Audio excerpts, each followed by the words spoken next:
Hey guys, welcome back to my channel say hi to study Cheshta Washne. So guys, आज इस video में हम लोग डिफरेंस पढ़ने वाले हैं between the BOP and BOT, यानी कि balance of payment and balance of trade.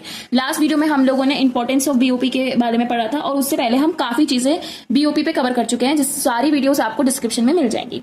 सबसे पहले वो सब समझना एंड देन इस पे आप कंटिन्यू करना। So without any further due, let us begin with the difference of BOP and BOT. तो इसमें हम बेसिकली 6 से 7 डिफरेंस पढ़ेंगे। पहला डिफरेंस है हमारा, it is a summary of all the economic transactions of a country with the rest of the world.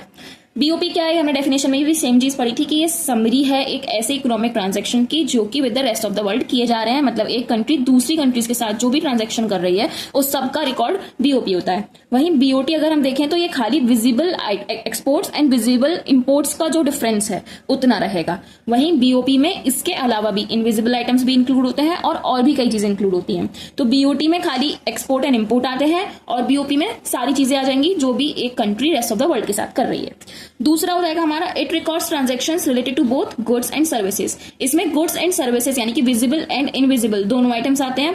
और वहीं अगर हम बीओटी की बात करें तो उसमें खाली गुड्स की बात की जाएगी, क्योंकि एक्सपोर्ट एंड इंपोर्ट विजिबल है, इसका मतलब विजिबल खाली गुड्स होते हैं, सर्विसेज नहीं होती हैं।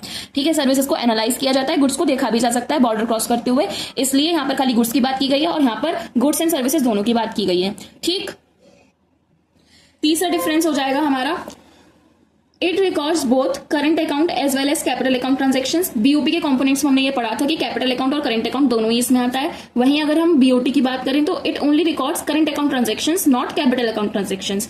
बीओटी में खाली करंट अकाउंट आएगा, कैपिटल अकाउंट नहीं आएगा। ठीक, BOP always balances provided official reserves यानी कि central bank reserves is reflected in it. मतलब बीओपी में हमेशा क्या होगा, ऑफिशियल रिजर्व्स जो भी हैं सेंट्रल बैंक के, चाहे वो इंक्रीज हो रहे हैं डिक्रीज हो रहे हो, बीओपी हमेशा ट्राई करेगा कि उसको बैलेंस्ड रहे। मतलब ना ही ज्यादा लॉस हो ना ही ज्यादा प्रॉफिट हो, वो चीज हमेशा बैलेंस रहे। वहीं अगर हम बात करें बीओटी की तो इट में भी पॉजिटिव, इट में भी नेगेटिव और बैलेंस, इसमें तीनों चीजें हो सकती हैं। पॉजिटिव कब होगा, जब एक्सपोर्ट ज्यादा करे हैं इंपोर्ट कम हुआ है। नेगेटिव कब होगा, जब इंपोर्ट ज्यादा हो गए हैं एक्सपोर्ट हमने कम किया है। और बैलेंस जब दोनों चीजें इक्वल हैं। तो इसमें तीनों के चांसेस रहते हैं। वहीं बीओपी में हमेशा ये चीज रहेगी कि वो हमेशा बैलेंस रहेगा बिटवीन द ऑफिशियल रिजर्व्स की, जितना भी हमको पेमेंट हुई है और जितनी हमको रिसीव रही है उन दोनों का डिफरेंस जो है 0 रहे। ठीक, उसके बाद पांचवा डिफरेंस हो जाएगा इन दोनों की फुल फॉर्म। बीओपी का मतलब हो जाएगा balance of payment and BOT का मतलब हो जाएगा बैलेंस ऑफ ट्रेड। वहीं दो मैंने एक्स्ट्रा पॉइंट्स भी लिखे हैं। This includes visible items, invisible items, unilateral transactions and capital transfers. मतलब बीओपी में ये चारों चीजें इंक्लूड होती हैं, वहीं यहाँ पर खाली विजिबल आइटम्स इंक्लूड होते हैं। ये हम सेकंड पॉइंट में भी पढ़ चुके, बट दूसरी तरीके से लिखने के लिए हम इसको लिख सकते हैं। दूसरा, बीओपी जो है वो वाइडर कंसेप्ट है क्योंकि इसके अंदर कई सारी चीजें इंक्लूड है। ये नैरोअर कंसेप्ट है क्योंकि इसके अंदर खाली विजिबल आइटम्स इंक्लूड है। So this is how balance of trade is different from the balance of payments. Basically balance of trade एक छोटा कंसेप्ट है और बैलेंस ऑफ पेमेंट एक बड़ा कंसेप्ट है। सो आई होप आपको ये डिफरेंस भी समझ में आया।